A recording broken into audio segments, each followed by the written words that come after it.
Welcome to Running Your Stories.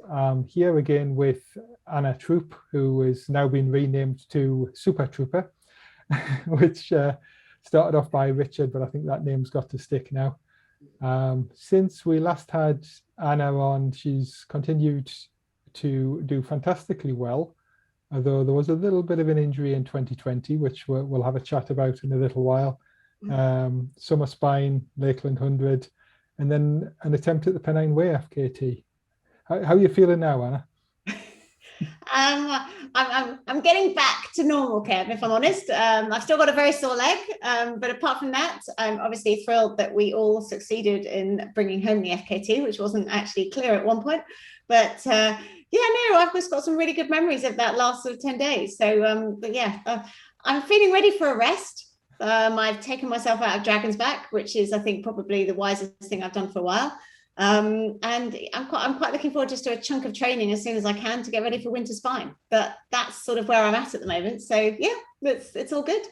Yeah, brilliant. So we just had that little pre-chat, and I decided, I guess, that we're going to start on a little section of the Pennine Way just south of Bellingham, which is quite a long way into the Pennine Way when you're doing the traditional route from Edale up to Kirkyatom. And I think the first really memorable bit there was getting chased by horses, where I had to learn an extra skill of being a support runner, and that's a bit of horse whispering. You did, because this was the point where I was starting to be unable to run. So actually, I physically couldn't get away from the horses at this point. Yeah, they're just very friendly horses that obviously been stood in the field being bored all day long in the autumnal weather that we're having in the middle of summer. And they decided to run after everybody, and they were getting closer, and certainly one of them was quite large. Yes. Yeah, I had to talk to them very nicely and walk off to the side, and they followed me. And then I started to wonder about what I was going to do next. Yeah. And then a little while later, just as it was dropping dark, we then had a friendly dog come out to greet us, didn't we? That wasn't a very friendly dog, though, was it? No, it was a fairly sort of tenacious dog that was defending its territory from 3 people or 4 people with head torches at that point. Yeah. I did keep waiting for that dog to get even closer and decide which one of us it was going to take a chunk of. Thankfully, it didn't. It stood its ground. It barked very, very loudly. It wasn't to be calmed down. No, we all just left it at that point and carried on swiftly. 3 of you tried, 3 of you failed. Yeah.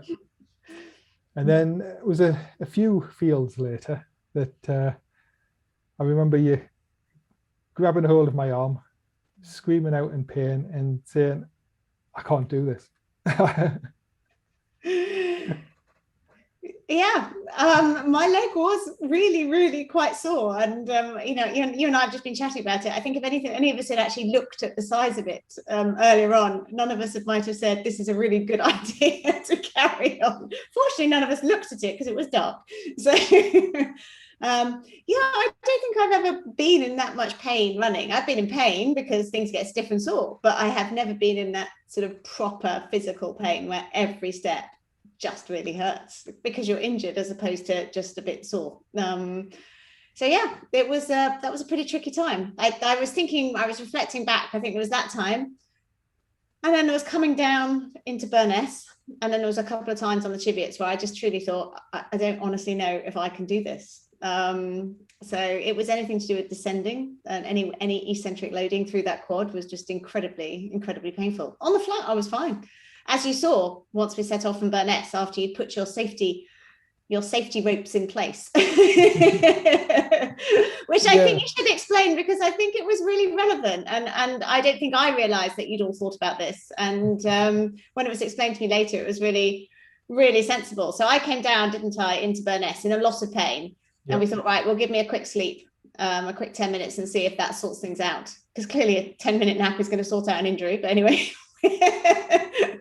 Yeah, so we'd been waiting kind of at the far side of Burness to kind of give support and switch people over as late as possible to keep everything as fresh as possible for the Cheviots, which is it's kind of the crux section, I guess, when you've gone that far and then you're going into a section which has basically no support other than what you take in with you.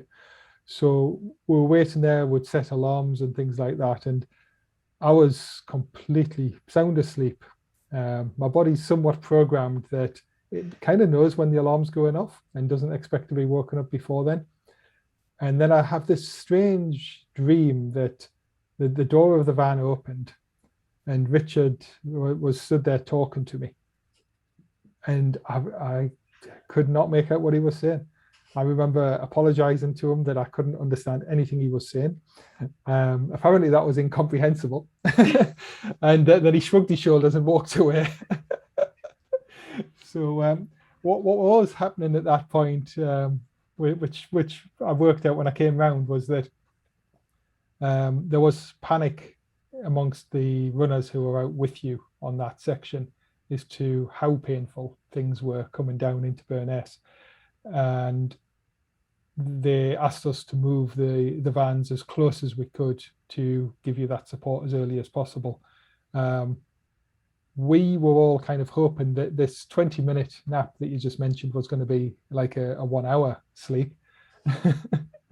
And so when you went and jumped in the back of the van and got your head down, I think each one of us expressed our concern, and a few people very bravely said that in their opinion, we should stop things there and then, and that it wasn't safe to continue. And it's a very difficult thing for a support runner to sort of put the head up and say that. And we were all almost just like staring at each other, thinking that we've got to find a way to kind of make this decision. And then I suggested that, well, look, we've just moved the vans like 2 miles. There's no problem at all in Anna doing 2 miles where there's going to be vans at the end of that 2 miles. As a rule to myself, I never let myself DNF in a checkpoint, and we were essentially sat in a checkpoint. So we could allow you to come out with that checkpoint quite safely on an easy section and reassess. And so that's what we did. We just made that decision, and we heard that you were out of the van and starting to move. So Richard and I grabbed some kit very quickly and set off after you. Well, it was a really good thing to have done, and it was a nice flat section, as you say. And I think none of us quite knew the weather on top of the Cheviots. We knew it was going to be bad, but it was properly bad, wasn't it? It was sort of wintry, very late in autumn type conditions with gale force winds and us being sort of blown sideways and lots of horizontal rain. So there was no chance of falling asleep up there. But once we got up there, it was more straightforward almost than coming through those fields, because you've got lots of limestone slabs, and provided you stay on them, it's relatively flat surface, which was actually quite helpful. So other than the fact it hurt and I felt we were going slowly, we started to make some decent progress once we hit those limestone slabs, didn't we? Yes. Yeah. And you say it was impossible to fall asleep up there. I was falling asleep. I still couldn't wake up. I was actually on the ascent, and even the sort of gentle rises that we were going up, I was struggling to keep up with you. Seriously. Yeah, because I was asleep. I just could not wake myself up. Which is why when I did get the opportunity to drop out via a short route to an access point, I took that opportunity, because I felt like I was going to end up being a liability. And we worked out that if we headed round to Kirkyatom at that point, then Nick and later John could head in from that side. And so actually the next crux coming down out of the Cheviots, you'd have extra support on. So yeah, and that worked really well. And then unbeknownst to you, of course, Lizzie Faithful Davis happened to be up on the Cheviot, so Richard had an extra body all the way around the Cheviot and all the way back round. So that worked really, really well. But then it was just gritting my teeth and getting through it, Kev. I mean, it was pretty deeply miserable for those last 40, 50 miles, just because it hurt. Everything else was fine apart from that one leg. And I think the psychology was quite interesting, because obviously we had a schedule. And the schedule was based on reality, because it was based on my summer spine times, and it was based on those times taking off the extra time I spent in checkpoints, which wasn't necessary, and adding back a little bit for the fact I didn't have a rucksack. So it was a really sensible schedule, and I think we'd stuck to it really well. And I think we'd shown that it was actually a very doable schedule. So psychologically, starting to fall off that schedule was also really hard, because even though it was an arbitrary schedule, for me, that was what we were aiming for at that point in time. So I had to totally readjust my thinking up on the Cheviot and say, right, okay, now we've got to totally switch this, forget the schedule. The only time that matters is the record time. And that was really hard to do. And that definitely took a little while. So I think the psychology attached to some of those arbitrary schedules is quite interesting. And racing a clock is really different to racing people. And I found that when I did a Bob Graham, it's a very different feel. Mm. I'm not sure it's a feel I like as much as racing people, because people tend to slow down and the clock just tends to stay the same. So yeah, that was really tough. And descending, once I discovered I could descend sideways, it was slow, but it was pain-free. So I think when I hit the road to Kirkgetholm, I was in a much better frame of mind, because I'd been able to descend sideways. But the first descent down towards Hut 2, where I hadn't sussed that out, that was properly sore. I still can't go downstairs now. I'm still going down sideways, but at least we know how to do it. Yeah, and I suppose in the back of my mind as well, having come back from injury, as you mentioned, all the way through 2020, the last thing I wanted was to give myself an injury that was going to take me out for another year. So in the back of my mind, I was constantly trying to evaluate, is this a proper injury that's going to take a long time to come back from? Because that's just not worth it.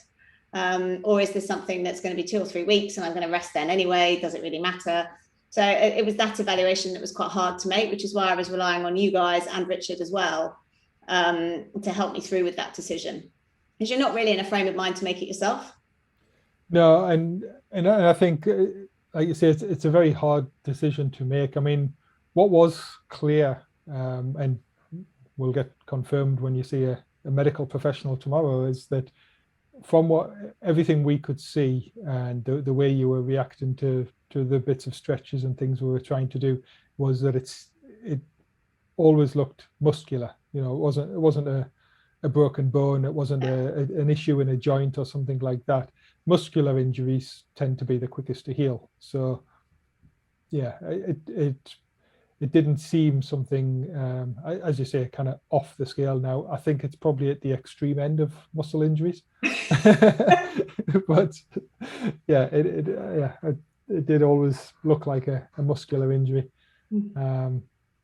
But I think, I mean, you're talking about that sort of shift in mindset. I know Richard kind of took over talking to you when the three of us got together in the Cheviots, from the point of view of you were just constantly asking, what pace do you need to do? How far behind the schedule are you? And so I saw that firsthand about you trying to kind of shift your mindset there. And he did a remarkably good, calm job, and he's very good at maths when he's tired. I mean, he might have been just completely making it up, but it sounded really plausible to me. All the Well, ultimately, it didn't matter, because between us, we all got through it. And I mean, I think that's the thing about this particular FKT, Kev. It wasn't a really hugely organized, massive affair. It was very low key. It was a group of friends, a group of running friends, actually out there doing it between us. And I think you all had to put heart and soul into it, because, you know, we didn't have that sleep support vehicle for you guys, and everybody was doing it on the hoof, and you all ran quite big miles. You know, you all did about 45, 50 miles, I think, each over in that relay style. And I think everyone was as invested in it as I was by the end, actually. And that was really lovely. I mean, for me, that was just brilliant. I think sort of my Team A and Team B support teams have also got something out of it, which is really great. I mean, more than just being part of a record attempt, I think they've actually all formed friendships and you know, had some really good, interesting times out on the fell. So I think that's been great for me. And what I wanted as well. I mean, next time we will make sure you've got a sleeping vehicle. So but apart from that, it was fantastic having everyone there, and that for me is the lasting memory. It was just running along, hearing you guys chat, or and then meeting random people out there. Wasn't that fantastic? Just seeing these people come out, and never expected that. It was great. So that for me is the lasting memory of it, and I think the pain will fade, and the minute the leg's better, I won't remember any of it, and you'll be going, do you remember? And I'll be like, no, it was fine, wasn't it? It was fine. Yeah, and that's, I mean, as you say, and it was a lot of fun. It was great to be part of it, and was very, very pleased to be asked. And yeah, we've made friends with people I'd never met before. Other than yourself and Richard, I didn't know anybody else that was on the support there, and I was lucky enough to meet the A team on the Saturday as well, because you're near where I live, which was great. And then be part of the B team, which was excellent to see it through to the finish. It was the first time I've been to Kirkyetom, so that's really good preparation for me for the winter spine. Exactly. Yeah, seeing those Chivets in rubbish weather, all good. Yeah, well, I'll go and in fact, I'm going there next month in September for a recce for the Cheviot goat in December. So yeah, I've got another couple of looks at those Cheviots before January. They're actually really fine, just not with a leg that's not working. But yeah, I mean, that was the really fun thing about the cruise. They were all people I'd met racing. I met you at Lakeland 100, Stu I'd met at Lakeland 100. It was a real ultra community there. They were everybody was people we had met through actually doing races, as opposed to through friends of friends outside of races. So that was really exciting. I mean, John Boothman, who I know is on Team B with you, we'd met at the Spine. He was the person who'd been sort of zigzagging with Richard. As Richard fell asleep, he went past. As John fell asleep, Richard went past. So it was fantastic that everybody was there. Yeah, for me, that was just brilliant. That was my favorite bit. Yeah. And so I think probably everything before the section where we started talking there, it was just going so swimmingly well. And you were talking earlier about the realistic schedule. And I know I'd mentioned to you along the way a couple of times, one of the things I was most impressed with was how slowly you went off, and the really keeping it very, very sensible in the early miles, which you've proven to yourself and to others by winning races that way, that it definitely works. But like when I came out on the Saturday to see everybody for a while, it was just such a really sensible pace.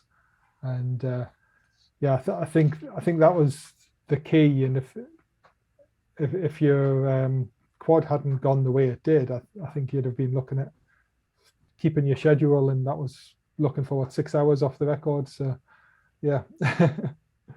well there's the worry, Kev, because that means I'm going to go again at some point. So make sure you get some sleep at some point before next year. Yeah, and to be honest, like you say, it was a really fun way of doing it with 2 relay teams rather than lots of different runners dropping in and out. And the other thing as well is I think the relay teams actually cut down. It's still a lot of driving because you're still driving 2 vehicles the length of the Pennine Way, but when you have runners dropping in and out, you're constantly somebody's got to drive back to get them back to their cars, and so you're actually doing at least 4 times the length rather than just once up the length. Yeah. And yeah, it was definitely more fun from a support point of view, being involved with much, or basically half the Pennine Way rather than just a short section or even a couple of short sections. But it was tiring. Not least because you had to run 50 miles, carry staff, and open gates. Yeah, the opening gates is okay. That's fine. I can do that, but yeah, it's to be honest, it was a little bit of the looking after the drivers as well. Yeah. Because I think there was once when one of the drivers had a little nod at the wheel, and that's what we were trying to prevent. And yeah, but the great thing in the support team was everyone was looking after each other.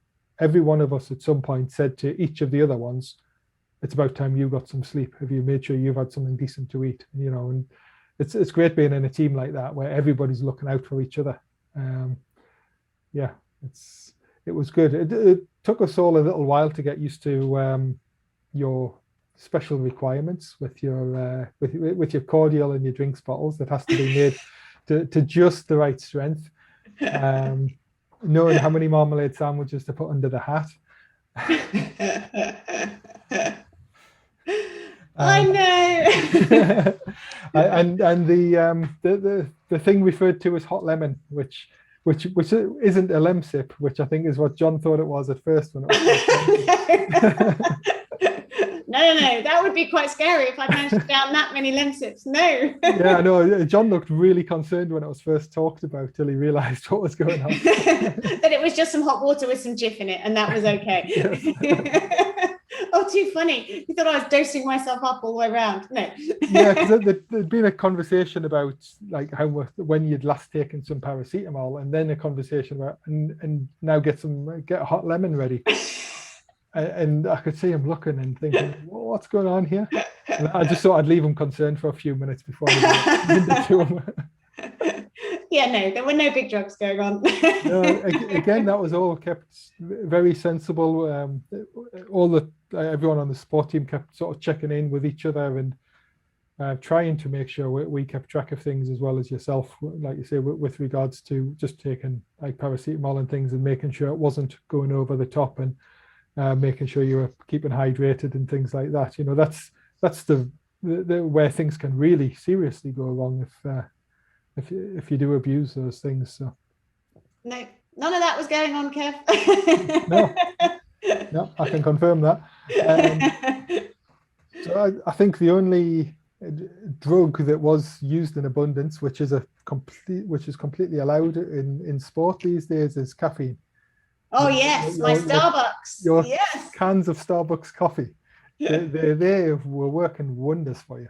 Well, have you looked at the ingredients? It's sugar, it's caffeine, and it's a bit of protein in the milk. It's perfect. It just does the job. 200 mils of liquid. It seems to stay down. It works. Yeah. I was only having one every 4 hours. It's just that we were all out there so long. It felt like there was one every 2 minutes.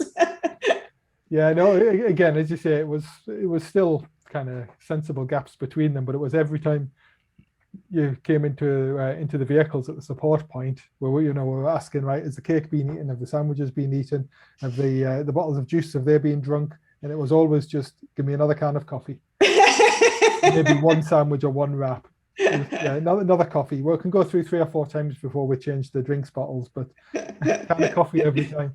I think that's because I'd so overhydrated and overeaten in the first 30 miles and then been so sick. By then it was just like, no, I just want nothing really, just very plain and not too much of it. And it worked well. By the time I was hungry again, it was working really well. In fact, quite a lot of people have said, what did you eat? What did you eat?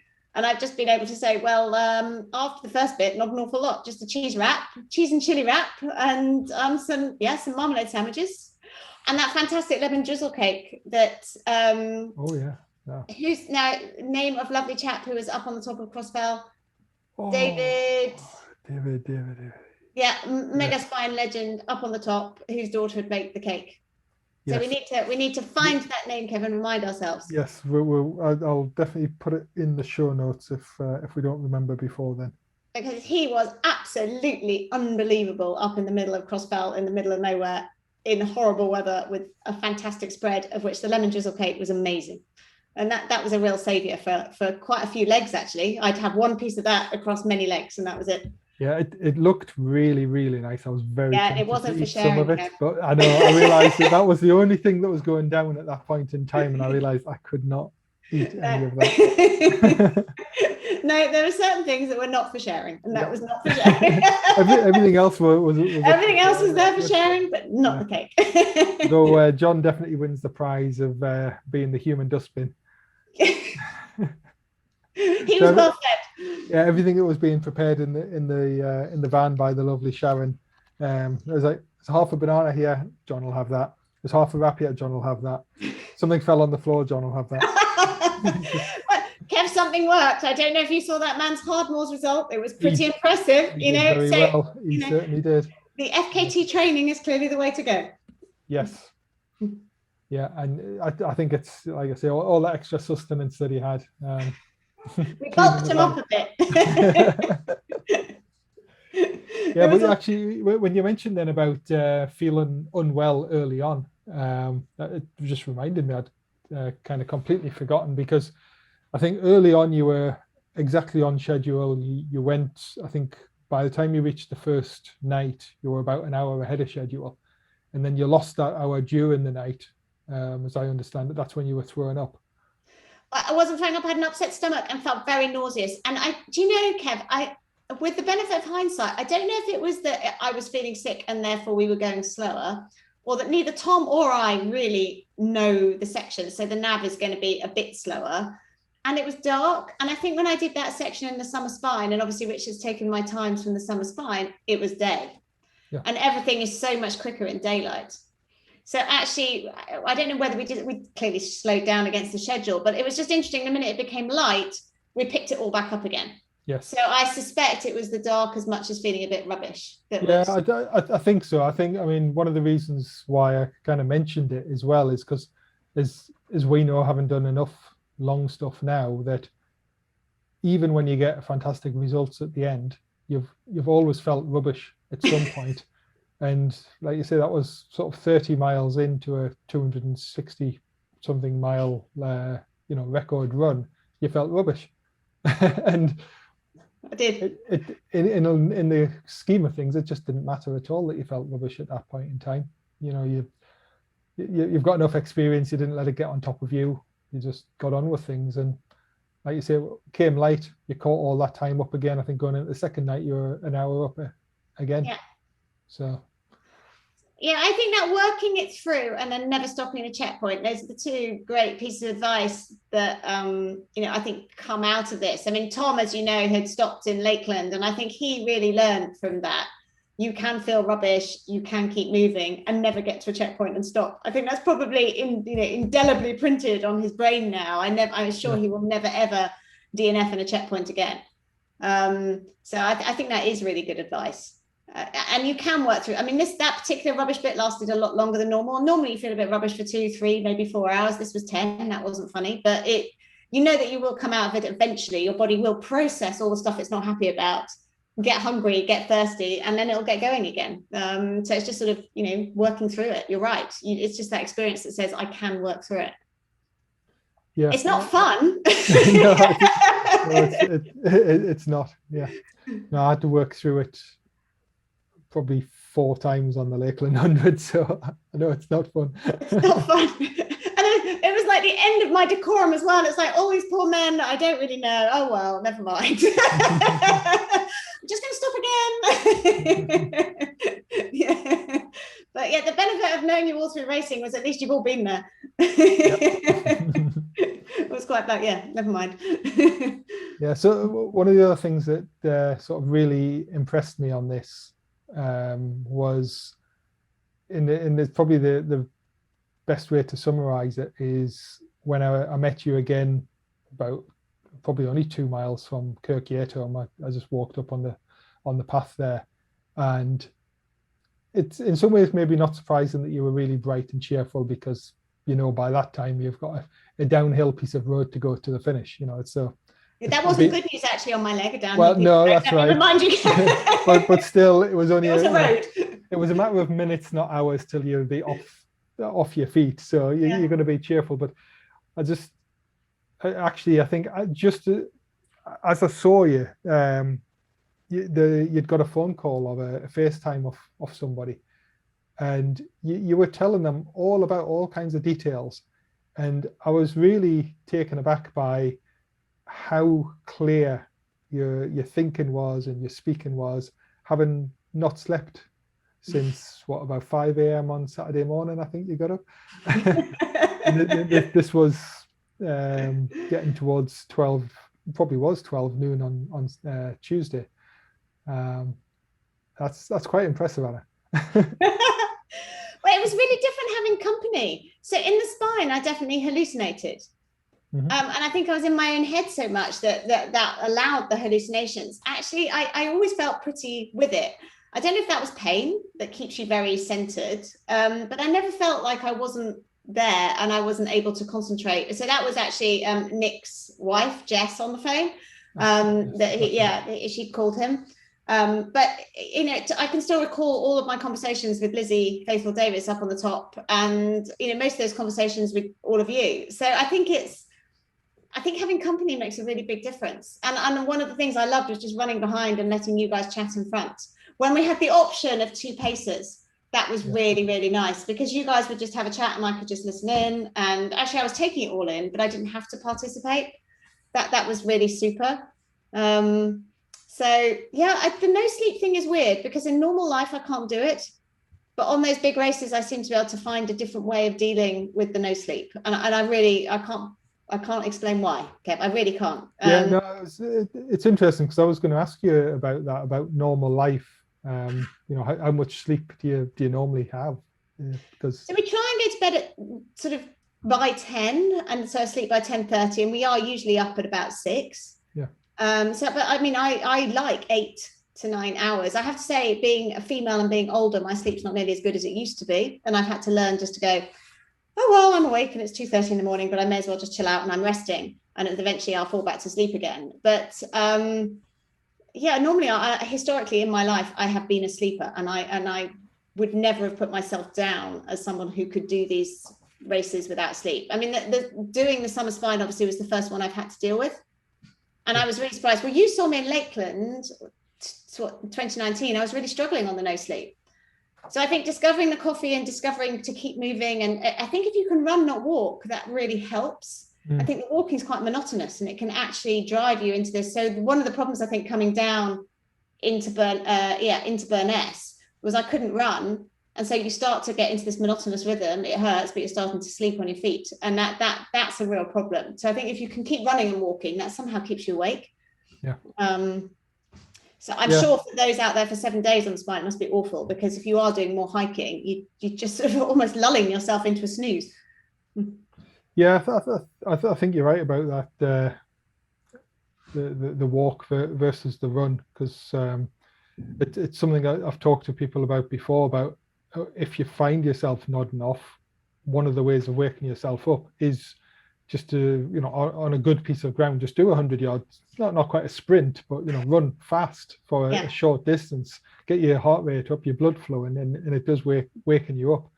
So yeah, just keeping your heart rate that little bit higher, which also reminds me actually that heart rate, I think is that the way that you're pacing these things? Off the beginning, I do. I know where my sort of aerobic threshold is, which is that for me, the level which I can just keep going at forever. And I try really hard. It always does, but I try really hard not to let it go over that for too long. Every time I do go over that, I see myself as effectively burning matches for the second end. Yeah. There comes a point, Kev, and it's usually about, I don't know, 20, 24 hours, where you may as well forget the heart rate, because your heart just says, no, I'm not playing anymore. And it won't go up to the same levels, and it just sort of stays low. And then you're done. But by then, actually, the hard work's done, because you are in your pace.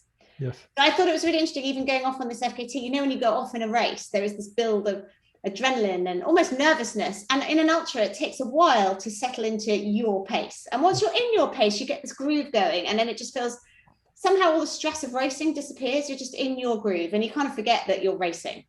And that was the same with the FKT. It took about 8-10 miles, and then suddenly I was able to say, okay, I'm in my groove now. And that's where the heart rate is really useful, particularly up to that point, because it stops you going out on that massive surge. And in the Summer Spine, the boys just disappeared up the road at 10k pace. And if I'd gone with them, it would have been end of all my matches. I'd have been really sick. And then I don't have it further down the line. Whereas this way, the steady pacing that you talk about off the start, yes, it is governed by heart rate, but that's more because I'm fresh and I want to go, and it just holds me back. So that's why we use it. It's more a tool to hold me back than anything else. And if Richard's there next to me, he'll be going, where is your heart rate? Where's your heart rate? Are you going too fast? Because it's that freshness. It's that I've tapered and I'm ready. Yeah. So, and I think the more you're tapered and the more you're ready and the more you're fresh, the more the risk is that you're going to blow yourself up in the first bit. Yep. And I think every ultra runner has done that at some point. I haven't met anybody that hasn't. So some they learn the lesson and some keep doing it. So. Well, some are amazing at just going out really hard, holding on, and then fading, but they've done enough in the first half that the fade doesn't matter. And I know Richard had this slight debate with John Kelly on email, and John goes out quite fast and then slows. And I think maybe different physiologies work differently. For me, it's just definitely I need to be able to eat and drink, although not quite as much as I did in the FKT. But generally, if I just eat and drink, I'm going to do better in the second half. And I've got a pace that I seem to be able to keep going. And you make the point that had my quad not gone, we'd have been fine because we were still moving, actually, if you look back, at the same pace as we were at the beginning. Yes. And we would have carried on or gone faster because then I'd have smelt home. Yes. Yeah, exactly. And so I think what we were just describing there about, going out at that steady pace and saving yourself for the second half, that's what I know works for me as well. I'm still trying to teach myself to do it. it's especially in races, it's so easy to get drawn into the pack, and you kind of look around you and you know who's going to end up somewhere near where you are by the end of the race, or who has the potential to. And it's very easy to get drawn into going off too quickly with them. But I know the other experienced runners have really stressed to me, you've got to go really steady and really look after yourself early on in races. I mean, this is like Simon Feller and Simon Bourne and Javed Bhatti. These guys all say the same thing, and I mean they've got some amazing results between them. So yeah, it's definitely the way to do it for me. And as you say, for yourself, Anna, and I'm sure there's some younger, faster people that, like you say, can get away with going off for like a bat out of hell and just holding on for dear life, and good on them. Well done. Well, and I think one thing I say to myself is I look around, because in Lakeland, everybody goes off at the speed of light, don't they? Lakeland 100, It's just an absolute bun fight to that gate, and then it's a bun fight all the way along the Warner Road, and that descent, everyone goes wild. And I just have to keep saying to myself, not everybody here is going to break the record, and we are on record pace. So if we're all on record pace, something isn't quite right here.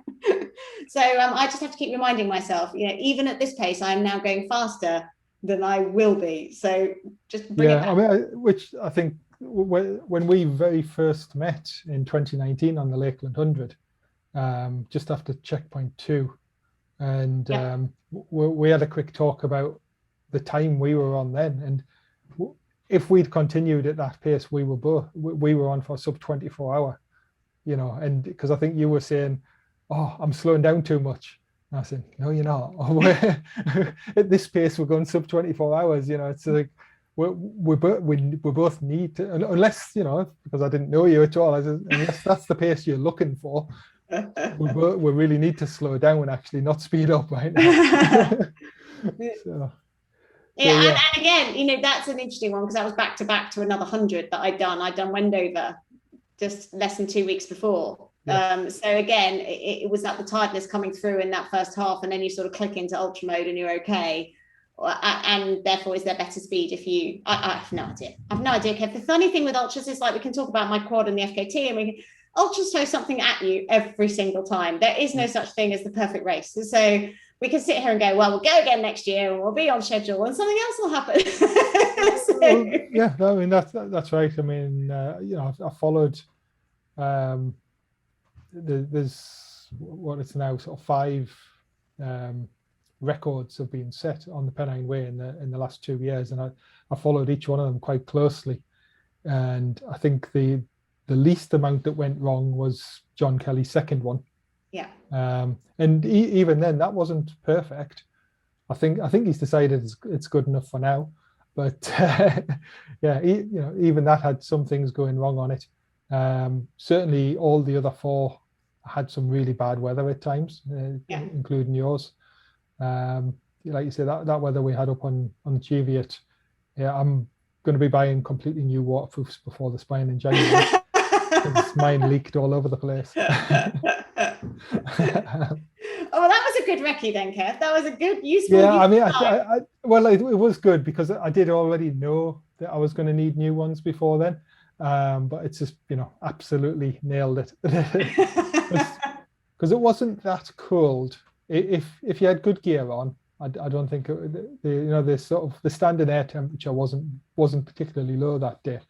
The sort of 50-mile-an-hour winds and driving rain obviously lowers your temperature very quickly, but it's going to be a bit different in January when maybe the standard air temperature is going to be minus something rather than sort of, I think it was probably about plus 12 or plus 14 or something without the wind and rain. So yeah, it wasn't a particularly cold night before the wind and rain. And that was something that really struck me, because eventually I did get cold.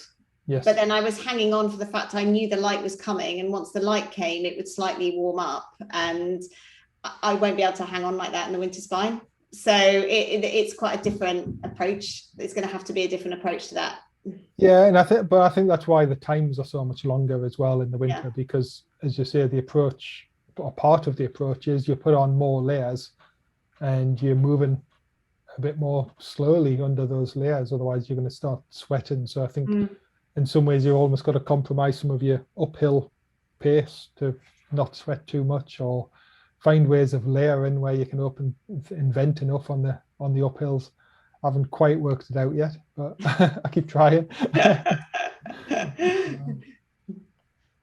So yeah, I mean, let's take it back to 2020 then. Do you want to tell us about the injury and what was going on there? So after 2019, which was a great year, and then I just carried on training, and that was all very good. And then one day I was literally out for a run, Kev, and my foot just really hurt. And I was like, oh, that really hurt. But I just carried on running home, and I thought I'll just leave it for tonight, go running tomorrow. And the next day it still really hurt. And I thought, oh, that's really odd. That still really hurts. So I thought I'll have a couple of days off, as you do. And then I thought I'd try again, and it still really, really hurt. So I thought, okay, so something's not right. And then we were just hitting COVID, and we were just hitting lockdown. So I stopped running and took up hiking, thinking this would be good, but the foot still really, really hurt. And we were doing things like, I don't know, the Centurion had their virtual 100 that we did. And so I was hiking miles on this foot, thinking it can't really be broken. But I had broken my right foot 10 years ago because I have coalition. So the bones are joined together in my arch, so they don't move particularly smoothly. And that means that your foot can't flex, which means that then the pressure goes through the front of your heel bone. And that's where my foot broke back in 2010, 2011. And I was saying to Richard, I'm really worried. I think it's broken. I'm really worried. I think it's broken. Don't be ridiculous. It can't be broken. I'm really worried. So in the end, come June, when it still hadn't got better, we did get hold of the physio, and we're starting to come out of lockdown. We got it MRI'd, and they went, yeah, it's fractured. And I'm like, right, okay. So I've now done all of these miles on a fractured foot. That's probably not very clever.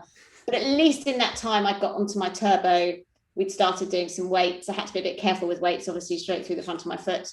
But then once we knew what it was, we could start working with a physio and start working on getting it mended. But I kept classic runner coming back far too soon. And so a fracture, they'll give you a standard time, but it's a foot fracture, and it's not, you're not unweighting it. I was weight bearing all the time, and I'll be fine, I'll just go for a hike, or I'll be fine. And I think I kept setting it back.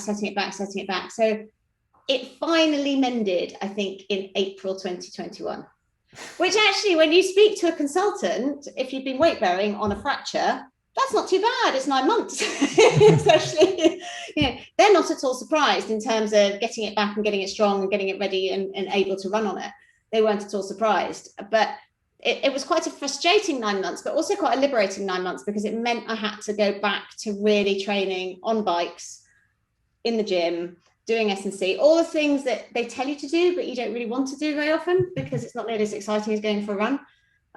So I just got used to that in my head again. And I think when I got back out running again, I was really surprised how easily all of that translated to power, and particularly power on the hills. Initially, I had no speed at all. I mean, I'm not a particularly fast runner, but I had no speed. But that actually came back really, really quickly. And I think being an older athlete, being able to do the top end work on the bike without having to really nail it and get a lot of impact by doing sort of sprinty interval type sessions made a really big difference. So I think I came off that injury probably fitter than I'd been for quite some time, because I've done quite a lot of harder hour and a half turbos than I would have done, otherwise. So it's very rare you go out and run hard for an hour and a half, Kev, but you can actually work really hard on a bike for an hour and a half. And you can do it day after day without blowing yourself up. I mean, for me, if I start really redlining it, I will blow myself up for a while, just being older. But if you're just doing the sort of thresholdy type stuff, you can get away with quite a lot. So I think I came back a lot fitter. And then we just translated all that hiking into the summer spine. So I think I hit the summer spine really, really fit. Worried about my foot, neurotic every time I went over on something. Oh my God, it's breaking again. But actually, it's now very strong. And one of the things in that FKT was I didn't give it one thought, that's a massive step forward that I didn't consider it once. Because I remember descending in the summer spine down to Kirk Yetto, nailing that bit because I was so scared because it was getting dark. Must get down. And going really as hard as I could. And I remember thinking, right, you're really nailing your foot here, because I could still feel it in those days. Whereas this time, I didn't even think about it. So I'd say it's fully mended, but I hit the summer spine really, really fit and really fresh. And so I think that's why that went so well. And I can honestly say that felt great all the way through. Never had any concerns on that compared to the FKT. Lakeland was really hard. And I know it was really hard conditions and it was really hot and we all suffered in the heat. But I left it all out there on the trail. I found that a really hard race, mentally knackered. And then Bella, my little one, was so excited about the whole, she'd been volunteering and was so keen on the whole thing. We had to go out and do sort of big espresso type rounds with her on the Monday. So actually I took no time off at all after Lakeland. We just sort of carried on. And then of course we went straight into the FKT. So I think I probably hit the FKT tired. So I'm not surprised Mike Corder said, white flag, I'm giving up. It wasn't necessarily wise, but it just kind of worked. But at least off the back of 2020, I'm now prepared to go back into a gym, ready to get on the bike again and know that will work. Rather than thinking I'm injured and this is a disaster, I'll just, focus on what I can do and get on with that for a few weeks so I can get back into proper training again. And I think that rest will probably do me some good. So it was a good mindset sort of alteration time, if that makes sense. Yeah, no, definitely. As you say, the work on the bikes and things, because I was going to ask you specifically about the power that you have going uphill.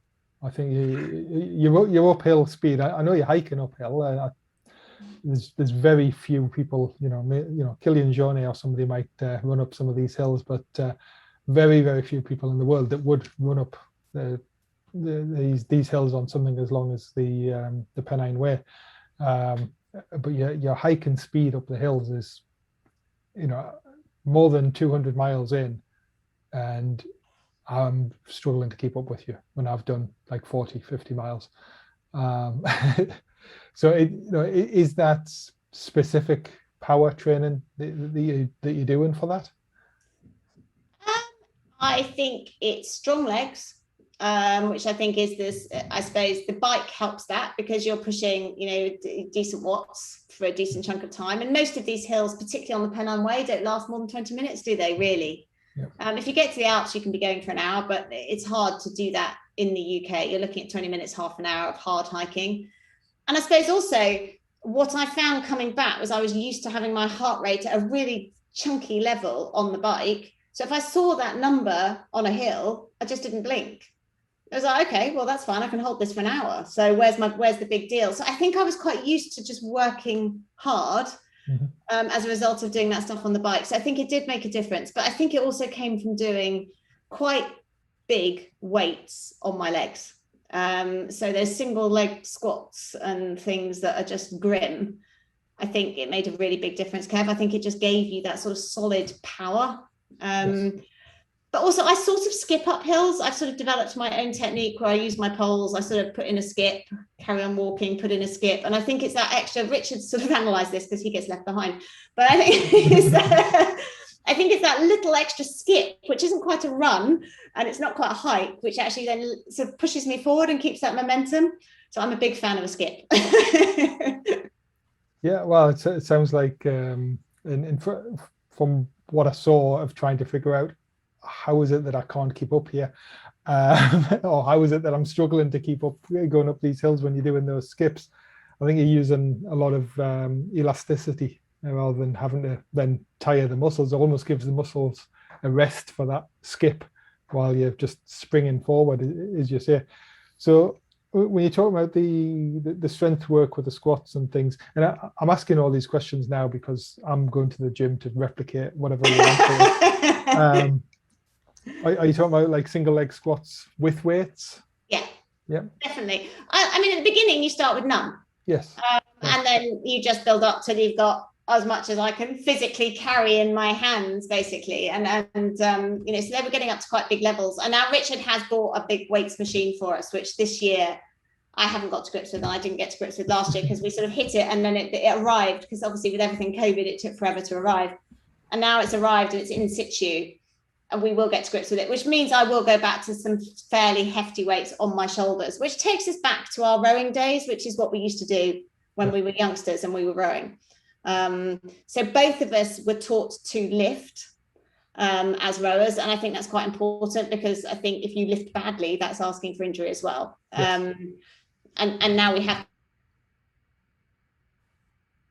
actually manage the weight as well. So I think it's going to be that blend of the rowing weights that we used to do plus the classic running weights, but they will be heavy weights. I don't do the sort of 3 rep type things. I do tend to do sort of 6 to 10 reps. So start with 6, build up to 10. Once I can get to 10, up goes the weight. But we were religiously for a while doing at least 2, usually 3 sessions a week of heavy weights, yep. Which was, I mean, unfortunately, and I didn't love it. And Richard used to have to drag me in there kicking and screaming, but it was, it was unfortunately the way to go, I think. And as an older female, it's definitely the way to go. And I've noticed, very sad but true, that I've noticed not doing the weights over the last few months, your arms just start to sort of, you know, because you're older, they just don't hold their form. You just, so it's like, oh, right, okay, that's a bit. And the girl's like, oh, mummy. Thank you, girls. So, yeah, so it'll be back in the gym, and that will make a difference too. So it's quite clear as an older athlete, when you stop doing the weights, you very quickly lose the muscle tone.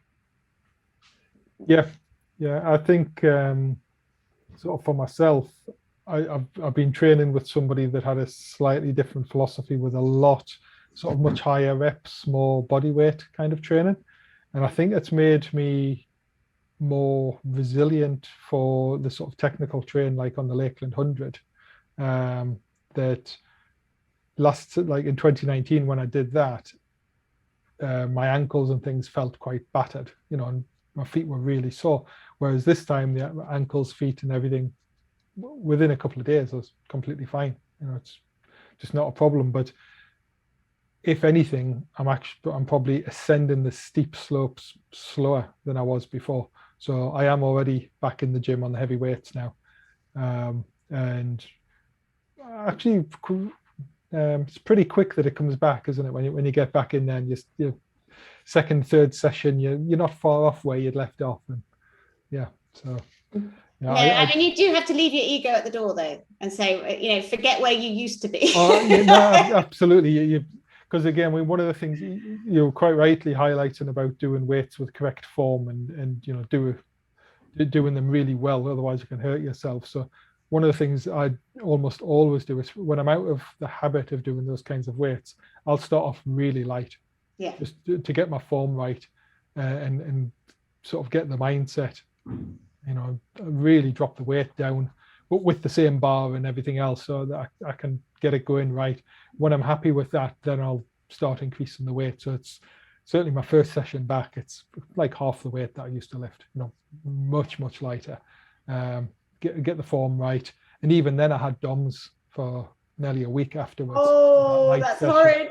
Yes, but then over this weekend I was in Friday and Sunday doing different sets with reasonable weights now, and no DOMs so far. So it only takes like 3 sessions, and it's all kind of starting to come back again. So yeah, I'm kind of pleased that you've confirmed. That was the conclusion I was coming to anyway. So. Well, I mean, I think those low weights, high reps, they're great endurance tools, but I suppose Yes. I figure that that's something we need less of. I can put a weighted vest on and hike on a treadmill to do that kind of exercise, if that makes sense. Yeah, and again, when we're putting the when you start training with your winter spine pack, that's going to be obviously with you expecting to be at the front of the pack, you want that as light as you can, so 5 or 6 kilograms. It's hard to get it below 5. It's possible, but it's hard. So 10% of body weight before you've even started, Kev. Yeah, great. Yeah.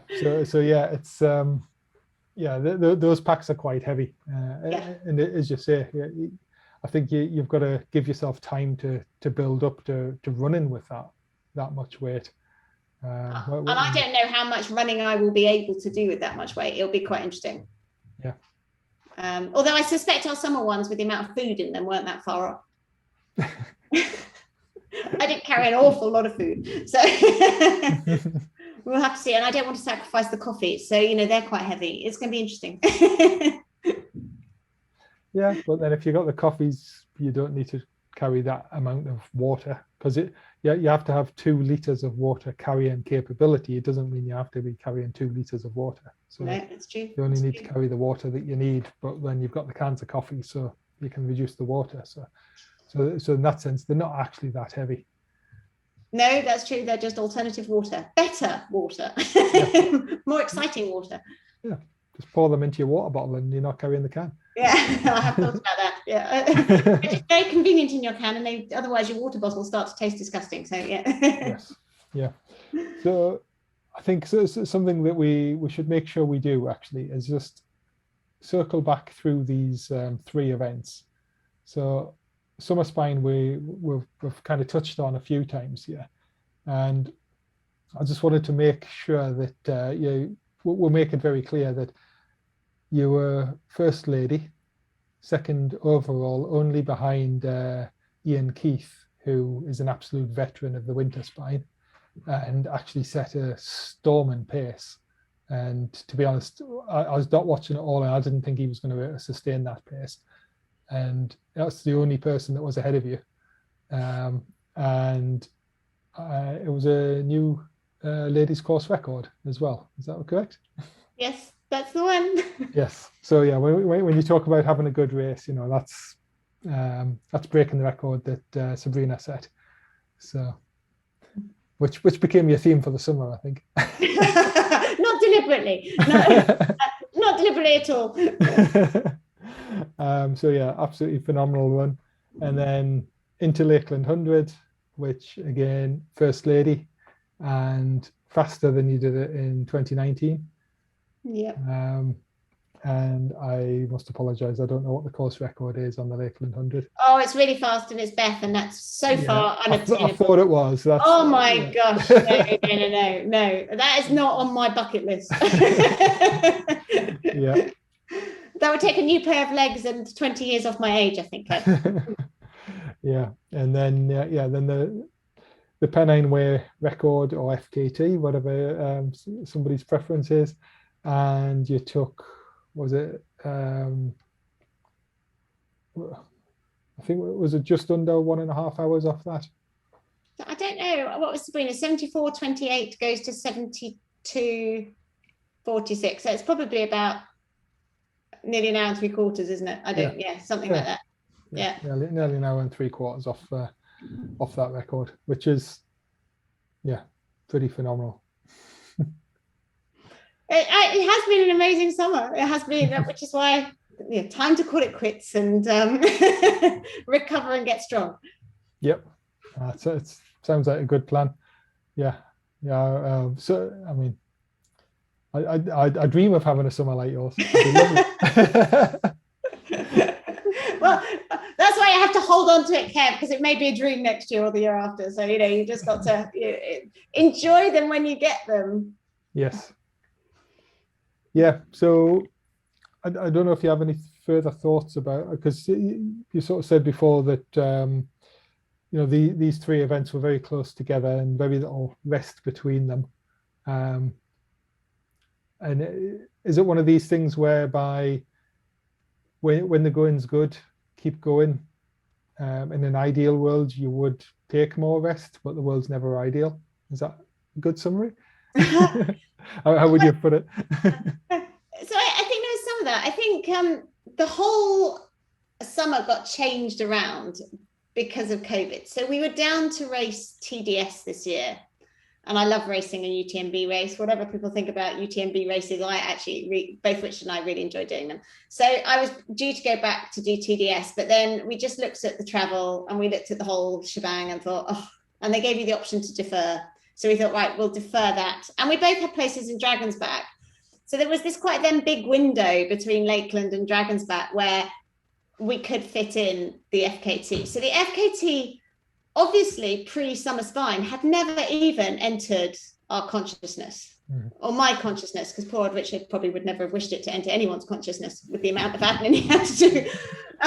But I just, because I'd never done anything like this before, of course I'd never thought about the FKT. It was just like, it was out there, but it was not something I would have ever considered. So I think doing the Summer Spine and knowing, because of Richard being ill and all those other bits and pieces, how much time I faffed made me start thinking about it. But I knew I had Lakeland 100, so I wasn't really going to think about it till Lakeland 100 was done properly, because I might have fallen over like I did, or pick up an injury like I almost did. So, it's yeah. So I think that's why the FKT came into being. The children's holiday plans got changed, and all of us have lives outside of running. And it was like, oh, suddenly I'm -2 children. I don't have TDS. We seem to have this window. It's probably not ideal. I'm sure I won't be fresh, but let's give it a go. And also people like you said, I've got a window and I can help. And Sharon said, I've got a window, I can help. And there was that enthusiasm from enough individuals that said, there was only 7 or 8 of us in total, but they all said, I can do it. And that just made us go, okay, well, let's just do it. Let's just, let's move dates. Because we initially thought the Monday, but that didn't work for Sharon and it didn't work for people's work, and other people had wives with 40th birthdays. So we said, okay, that's the date then. So I think it was just a sort of confluence of different things that made it happen.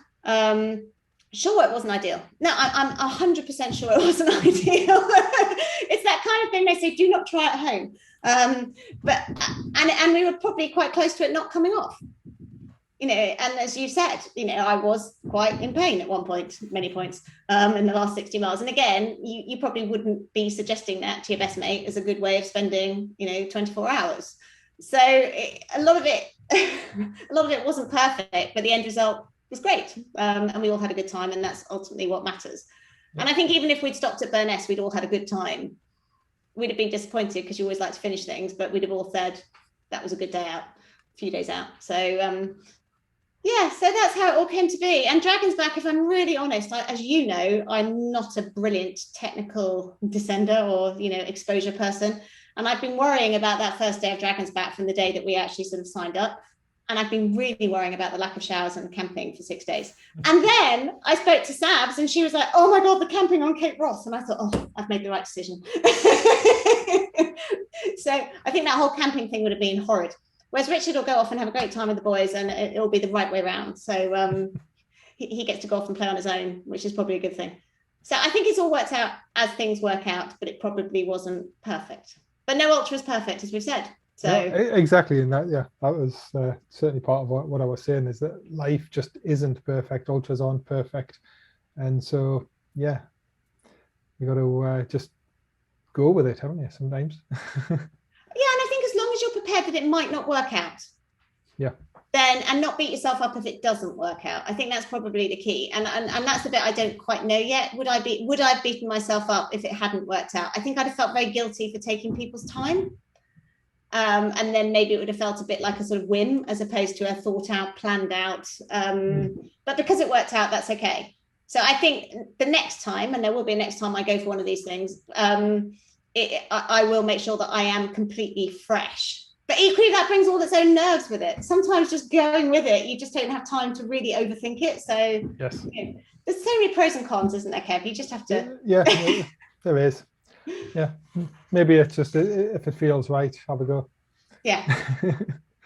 fact that ultimately that was what happened. Well, exactly, and as we've talked about, we had enough experienced people making the sort of safety decisions very, very jointly between everybody, which was great to sort of see how it worked. Nobody was kind of stepping back and saying, "Oh, this isn't my decision, I'm getting out of this." You know, everyone was putting the well thought out points forward. Everyone else was considering them, and we're looking at what might or might not be. And you had your 20-minute nap and came out a new person. And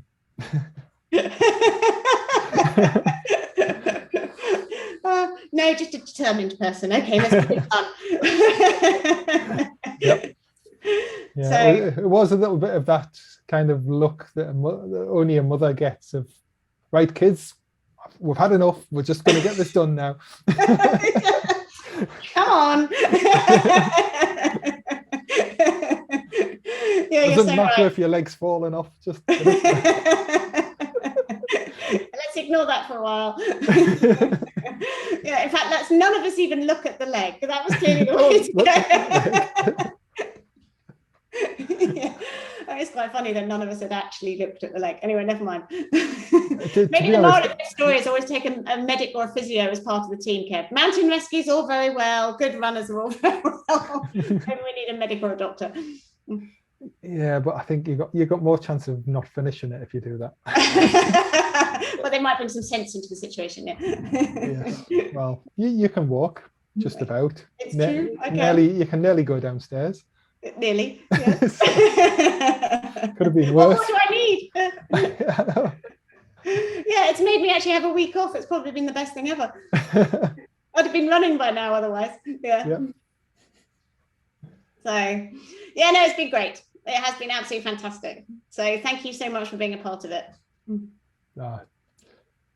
Thanks for asking me along.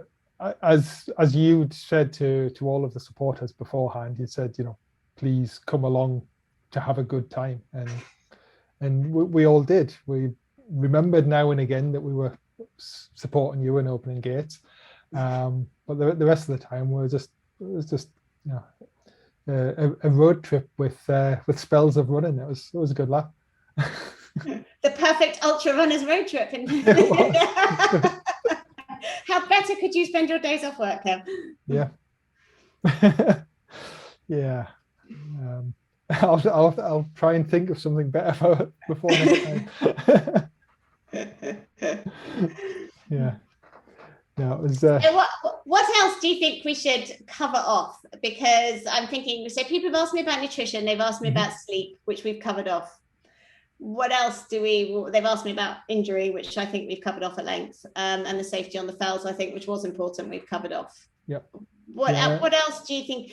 So I think the thing for me that was different about an FKT was running against the clock, which I don't think is necessarily considered. Plus this whole concept that you are your own race, if you like. You have to think about everything from, I think Richard said you guys stopped 34 times. And it's sort of building that logistics around it, which takes the time on an FKT, which in a race is all done for you. You suddenly have new respect for race directors. So I think that was quite interesting for us. And I'm trying to think of other bits that I'm being asked about. I think the recovery piece is something that people have been quite interested in. And I think everyone's different. So I think some people will take months to recover for one ultra and others will come back after 3 weeks. And I just think you have to know yourself. And I've generally been able to recover quite quickly. So for me, I got away with it on this occasion.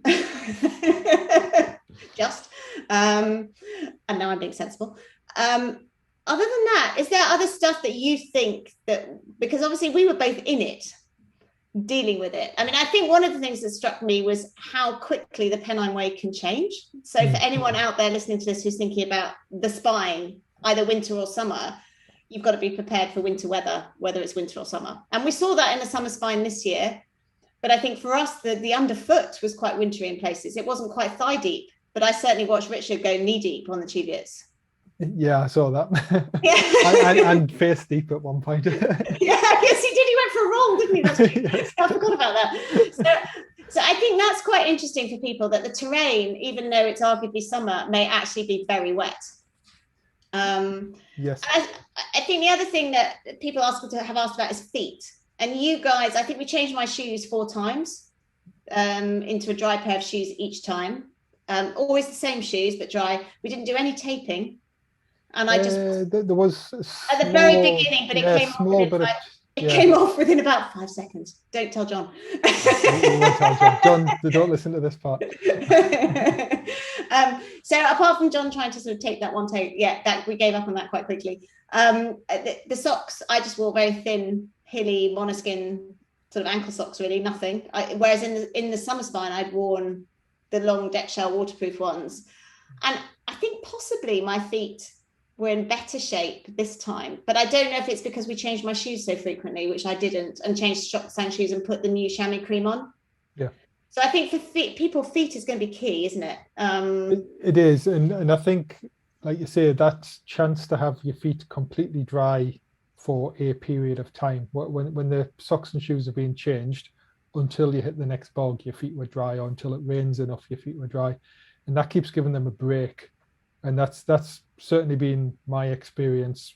I haven't gone this long yet, but just having that little bit of a change and bit of a break for your feet seems to make a huge difference. It's like they seem to recover faster than any other part of my body, I would say.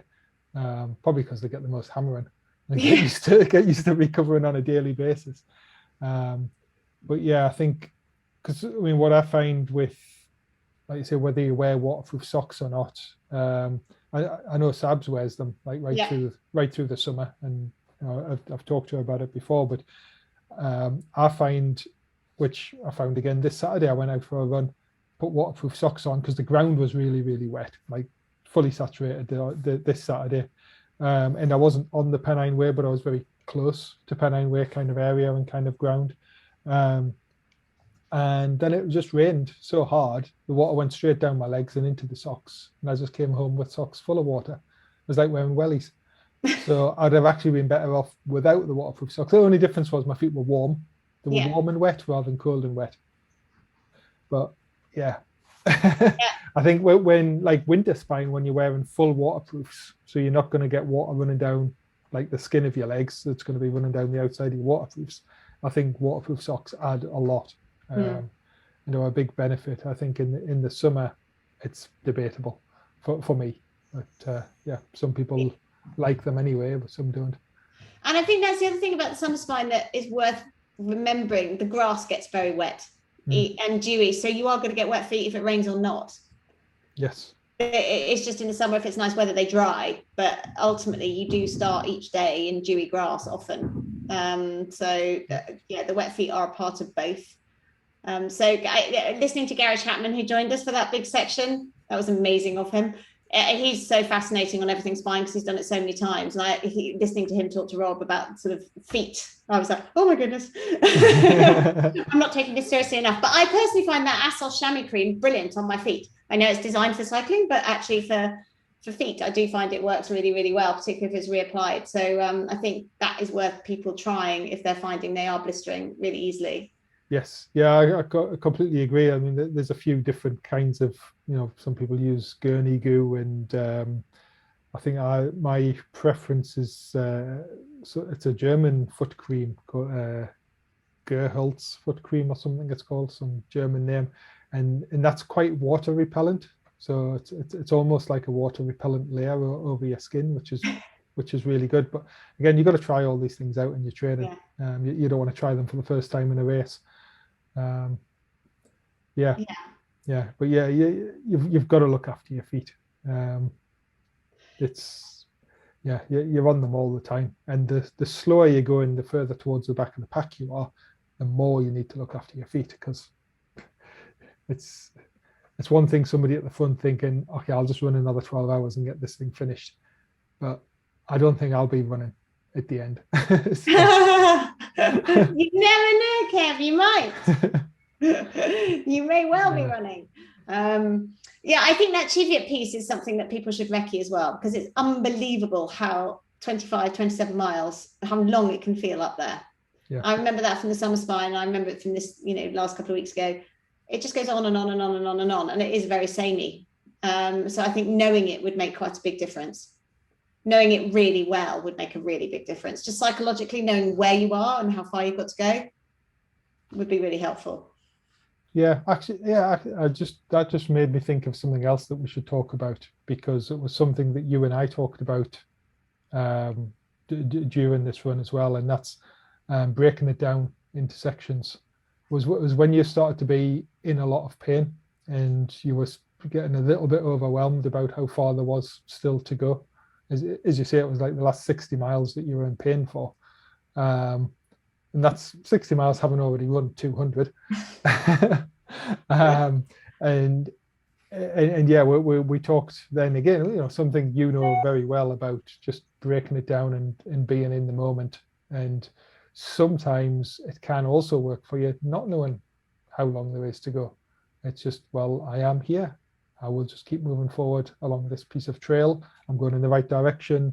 My watch, my handheld nav device, my map, whatever you're using is telling me that I'm going in the right direction. Therefore, every step there's less distance left to cover. Yeah, I mean, that's certainly something I had to use in the Lakeland 100 this summer, is just get to the next checkpoint. And then don't DNF in a checkpoint, so get to the next one. Yeah. And then eventually there's no more checkpoints left to get to and you're finished. Yeah. And you can't quite believe that you will finish, and then you do finish, and that happens every time. I mean, that was me in Lakeland as well, like you, Kev. I just got to keep moving forward, and I will finally make that finish. Yes. It's that. And I actually sometimes say to myself, can you go 10 more seconds? Yes, I can go 10 more seconds. Okay, do 10 more seconds. So I do my 10 seconds. Can you do another 10 seconds? Okay. And by the time I've done that about 4 times, I'm kind of bored, but I've actually got over that hump and I've started to move forward again. So it's, yeah, I think you're right. Breaking it down is definitely the way to go, and just not thinking beyond that next immediate point. Yes. Yeah, that's right. Because, and again, during the Lakeland 100, I was having that conversation with other people where they were saying, okay, yeah, we'll get this next checkpoint, but I don't think I can get to the one after it. Stop thinking about the one after it. We're getting to this checkpoint. Yeah. We're gonna eat and drink, and we're gonna go out again. That's all we need to know right now. You don't need to know anything else in the world. Just do that. Yeah. That's, if you're confident you can do that, you're flying.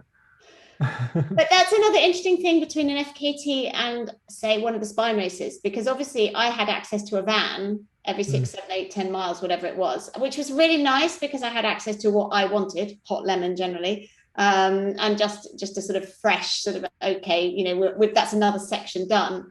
In the summer spine and the winter spine, where you've got these 40, sometimes 60-mile sections, I found it quite helpful though, because it's just like, right, well, I'm just going, and then the next place is, I don't know, Bellingham, or the next place is Middleton, or the next place, you just don't even think about it's 40 miles. You just think, I'm getting to Middleton. And so the course actually went very, very quickly because you weren't thinking about anything else apart from that next checkpoint.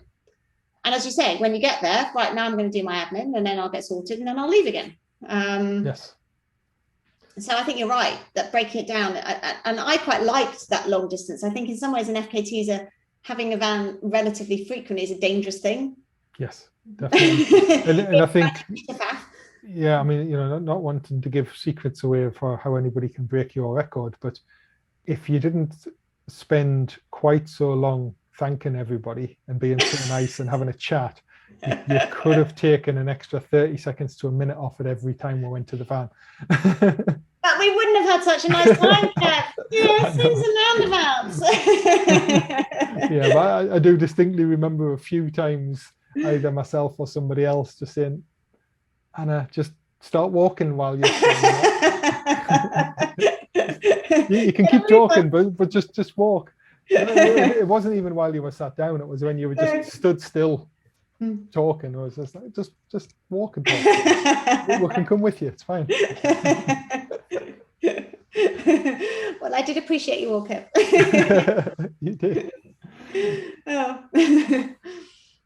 Yeah.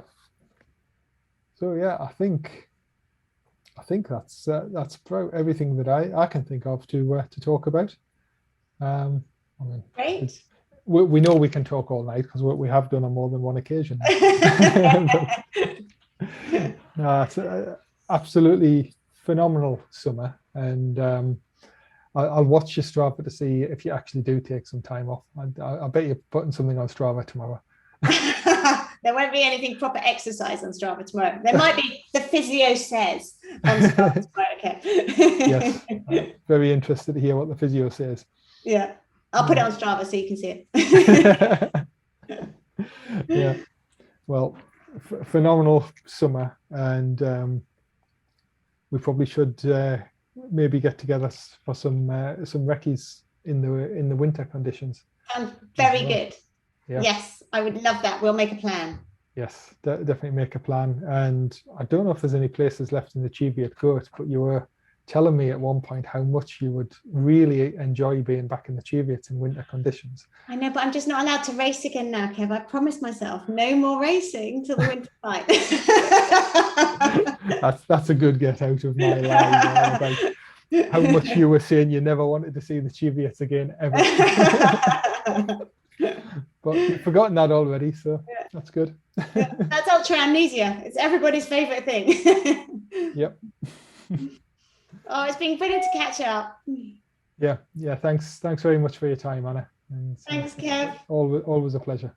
Thanks. And we'll see you soon.